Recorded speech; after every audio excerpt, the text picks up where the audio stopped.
Welcome to the Helping Families Be Happy podcast, where we explore the often messy world of family, love, and relationships. I'm your host for this podcast, Adina Oberman, a mom, former preschool teacher, picture book lover, and member of the Familias marketing team. I'm also the creator of Big Books for Little Hands, a site dedicated to connecting parents and teachers with the best books for the ups and downs of life with young children. We welcome today's guest, Megan Murphy, the founder of the Kindness Rocks Project and the author of the new children's book, Kindness Rocks. Megan is the founder of the Kindness Rocks Project, a grassroots kindness initiative which spans 90 countries and includes millions of participants around the globe, earning it a unique place in art history as one of the world's largest participatory and interactive works of art ever created. She is also a certified professional coach, women's empowerment coach, business mentor, kindness activist, and meditation instructor, as well as the creator of the Be the Eye in Kind community-focused installation that has been installed around the world. And her latest initiative is a women's storytelling project called Heard, where women gather to listen, learn, and lift each other up. As an author, Megan's books include A Pebble for Your Thoughts, How One Kindness Rock Can Change Your Life, Kindness Rocks Journal, Conversations, Workbook for Kids, and The Art of Connecting Workbook. And of course, Kindness Rocks is now available wherever books are sold. Megan has been invited to deliver workshops and speak to audiences around the country about topics including the Kindness Rock Project, the art of connecting, how to start conversations in the workplace, and the power of we.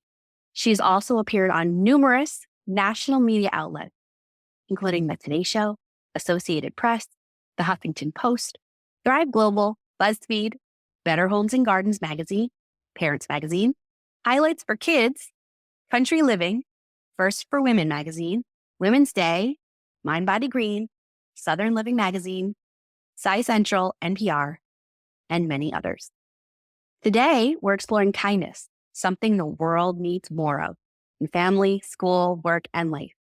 The information shared aligns with the Familias habits: love together, play together, give together, and learn together. You can learn more about the Familias 10 Habits of Happy Families by going to the Habit Hub blog on familias.com. For the video of this podcast, please go to the Familias YouTube channel.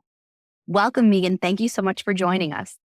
Thank you so much for having me. I'm so excited to talk about this book.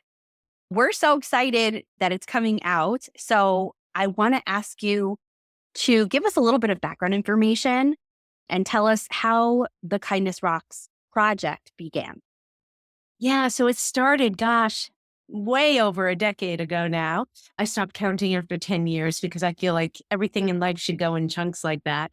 I was a mom and actually a business owner and doing my best, like a lot of women out there, juggling a lot of things in my life.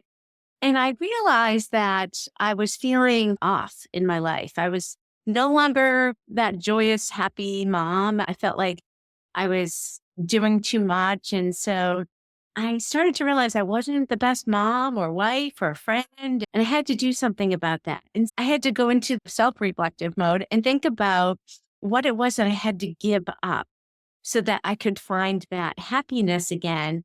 And so I gave up my business and I found myself walking on the beaches because I live on Cape Cod. And I hadn't walked the beaches in so many years because I was just juggling so much. And on those beach walks, I would find these little treasures like heart-shaped rocks or pieces of sea glass, like everybody does. And I just felt like they were little trinkets in my day of happiness. And they made me feel as if there was some other force outside that was like, hey, keep going, you're doing okay. And at the time, I realized that I was actually processing some unresolved grief from the loss of my mom and dad, who I lost at a young age. So then it started to become like a daily thing where I'd say, Dad, send me a heart rock. This is the next thing I should be doing with my life. And then lo and behold, I would find a heart rock and I'd think, okay, thanks, Dad. And then I'd use sea glass for conversations with my mom. And And the funny thing that happened about this was that I looked forward to doing this every day.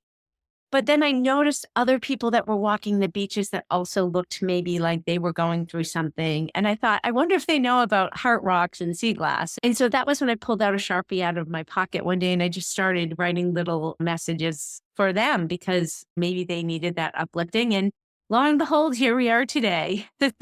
Wow.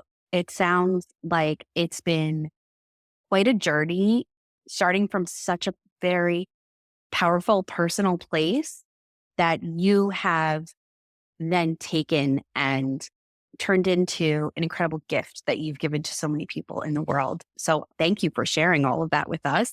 Going along with that, can you share some stories that have impacted readers or people who have been a part of the project? Maybe some stories that really have made an impact on you?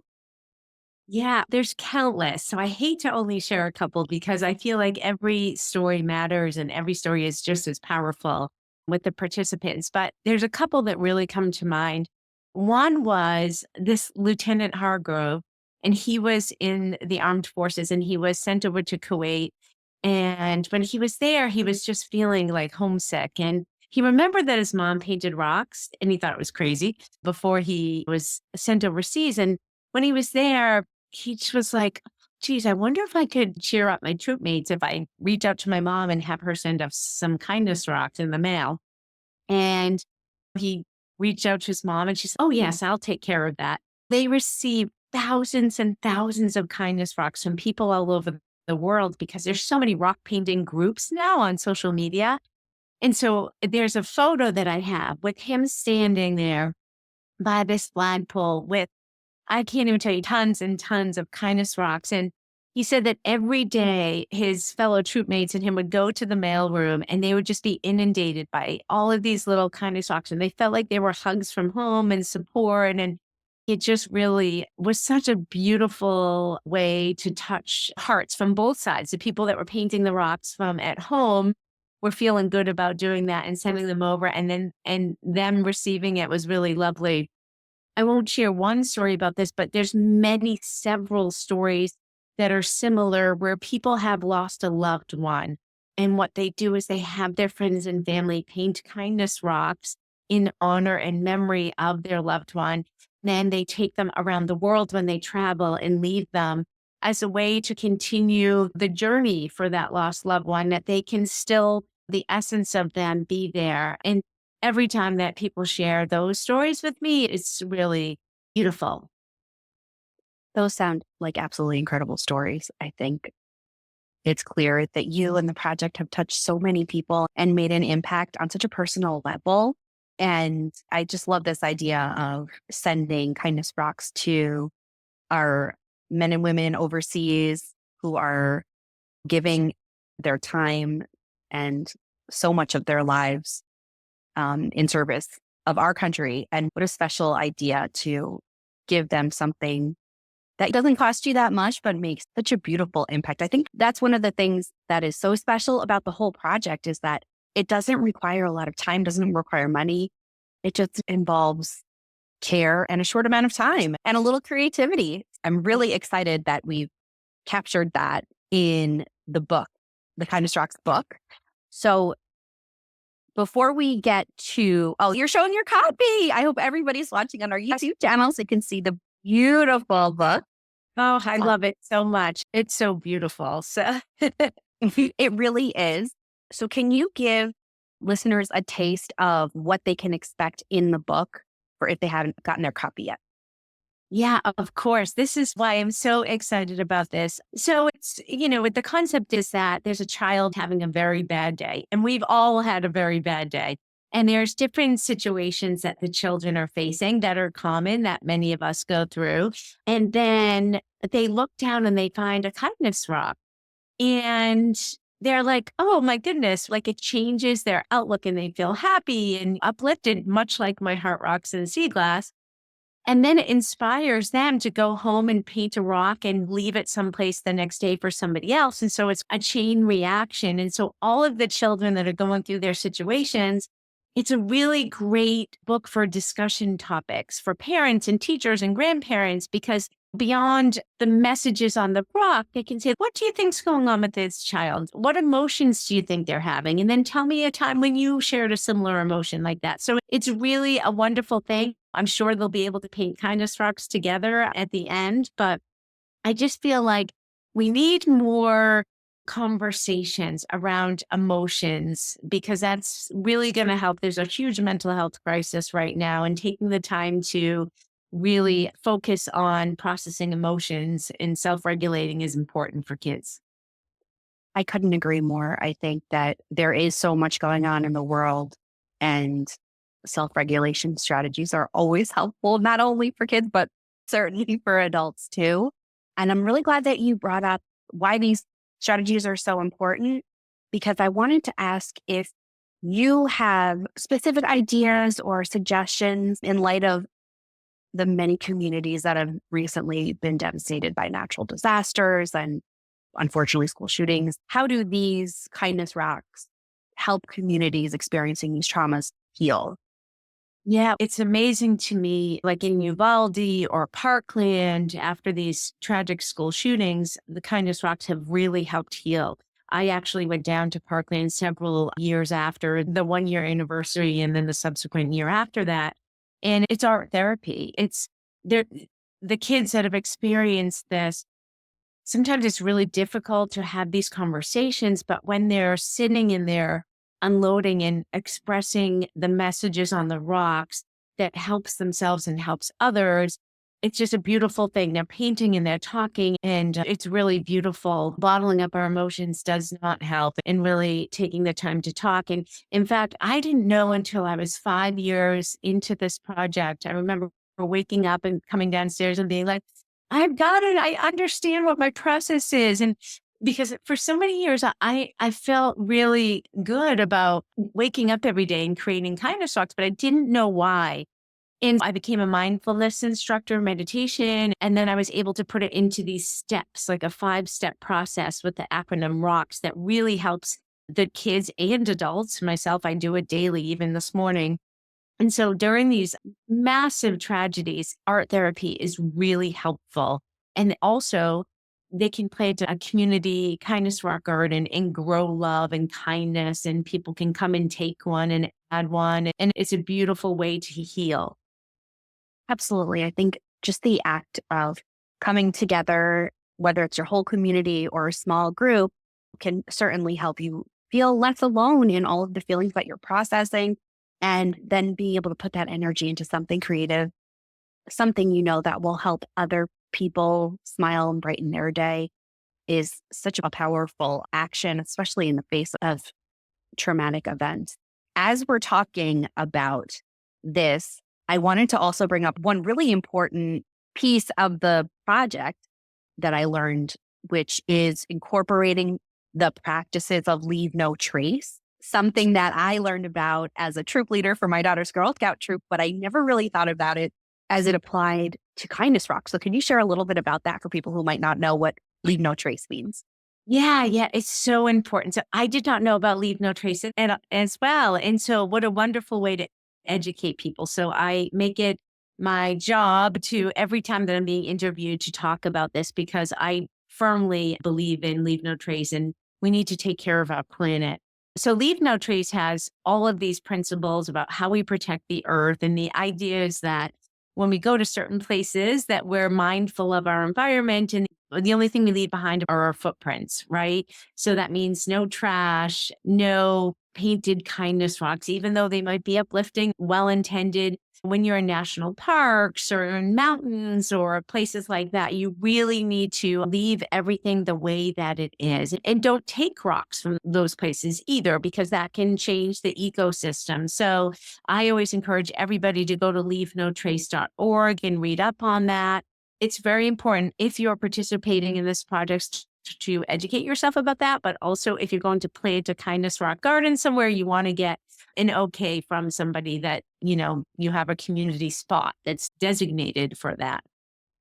Such a good reminder for all of us, I think, in the energy and excitement of wanting to do something good in leaving kindness rocks or kindness rock garden.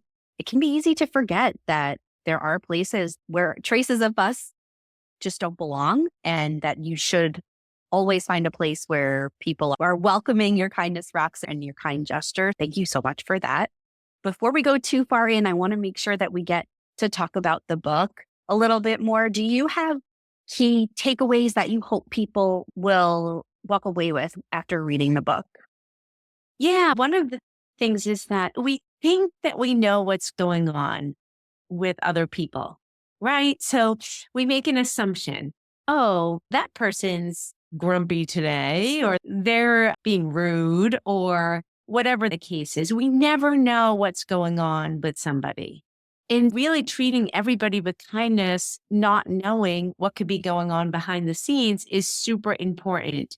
And that's really what Kindness Walks is about. Because again, when I shared with you my story, that I was just looking at other people on the beach and I thought, wow, some of these people look like they might need some kindness. I don't know what's going on with them. I'm not making an assumption. Some of them may not have, but what if I shared some kindness with them just in case they needed it? So I think this book really touches upon that we never really know who's in need of kindness. And also, I am a firm believer that to uplift our day, we have to be focused on and looking for the little trinkets of joy. That's what happened for me when I was feeling lost and overwhelmed and I gave up my business and started walking the beach. I was looking for little bright moments in my day that would make me happy. And that really made all of the difference. And I say when I go to schools and I talk to the kids, it was really interesting because in terms of this theory, I would be walking on the beach and I'd say, okay, I'm looking for heart rocks. And I would find a million heart rocks everywhere. It's, oh, look, another one. And I would never find a piece of sea glass. And on the days that I was looking for sea glass, vice versa, I would never find a heart rock. It was like, how is this happening? And I realized it's like what I focus my attention on in my day matters, right? So whether we're focusing on being kind to others or watching other people do kind acts or someone's doing a kind act for us or whatever that is, being out on the lookout for happy little shiny moments in your day is really important. And I hope that the book, people talk a little bit about that as well. That definitely shines through in the book. What I find is also so beautiful is this idea of paying it forward, that your observation of someone who might need your kindness goes such a long way and can inspire others to pay it forward to someone else. So many beautiful messages in this book, and I'm so excited that we're sharing it with the world. As we begin to wind down, I want to make sure that people can get in touch with you and learn more about the project and the book. So where can our listeners find you online? Yeah, so they can visit the Kindness Rocks with an S project.com, like Kindness Rocks, and also on all the different social media channels, Instagram and Facebook and all of those lovely things, and Pinterest and YouTube as well. But I have a ton of free resources for parents and teachers on the website that are downloadable, additional activities with the rocks that they can utilize. So yeah. Thank you so much for being with us today, Megan. Thank you for having me. It's been lovely chatting with you. As we conclude today's podcast, I'd like to thank Familias for their support in bringing this podcast to your ears and your heart. We'd be thrilled if you subscribe to the podcast and left us a review. And when you're ready for that next amazing book adventure, we'd be honored if you choose a book from Familias. One step at a time, one kindness rock at a time, we can make the world a happier place.